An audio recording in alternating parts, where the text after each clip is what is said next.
daawadayaal kulanti haboon meel kasta aad joogtaanba ku soo dhawaada taariikh kooban aan ka diyaarinay qayb ka mid ah taariikhda dalka Koonfurta Kuuriya oo idla socodsiin doono anigoo Khalid Cabdikariin Xaajiye.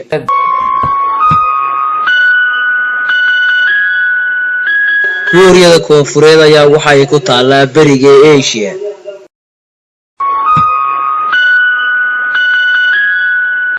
Kuuriyada Koonfureed ayaa waxay kala go'een waqooyiga Kuuriya.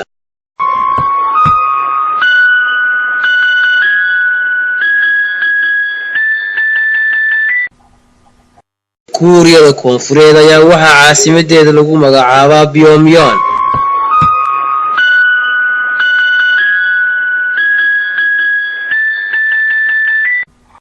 waa caasimada koowaad ee ugu weyn dalka Kuuriya.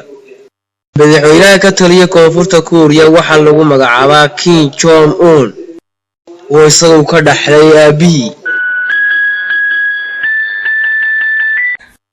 dadka ku nool Kuuriyada Koonfureed ayaa waxaa lagu qiyaasaa 24.76 milyan oo qof. waana celceliskii ugu dambeeyay la sameeyay sanadkii 2012. dowladda Kuuriyada Koonfureed ayaa waxay u shaqeysaa hab loo yaqaan dictatorship, isla markaana ah dhaxaltooyo qoys oo aabuhu ku wareejinayo wiilkiisa curad.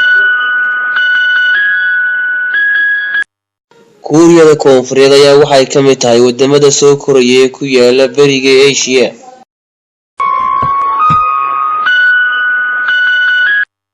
isla markaana sida weyn tunka ugu taaga wadamada caalamka, iyadoo marar badan ballan lagu qaaday Kuuriyada Waqooyi inay ku qaadi doonto dagaal iyadoo adeegsanaysa gantaalaha ridada dheer.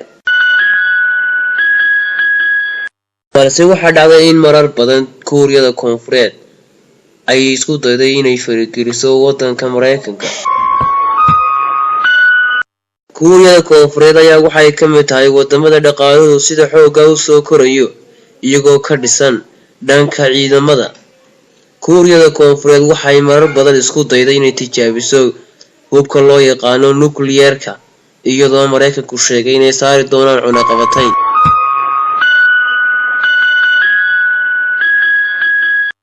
Kuuriyada Koonfureed ayaa waxay ka mid tahay wadamada ugu quwadda weyn ee dhanka ciidanka, iyadoo ka mid ah wadamada ugu daandaansiga badan marka la eego wadamada bariga Asia.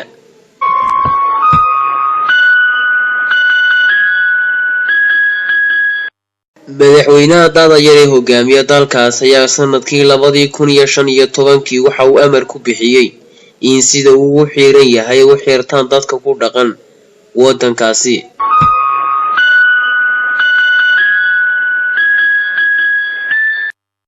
Kuuriyada Koonfureed ayaa waxaa soo taraya ciidankeeda iyadoo sanad waliba ay soo bandhigaan 100,000 oo askar oo ka tirsan Kuuriyada Koonfureed oo la tababaray.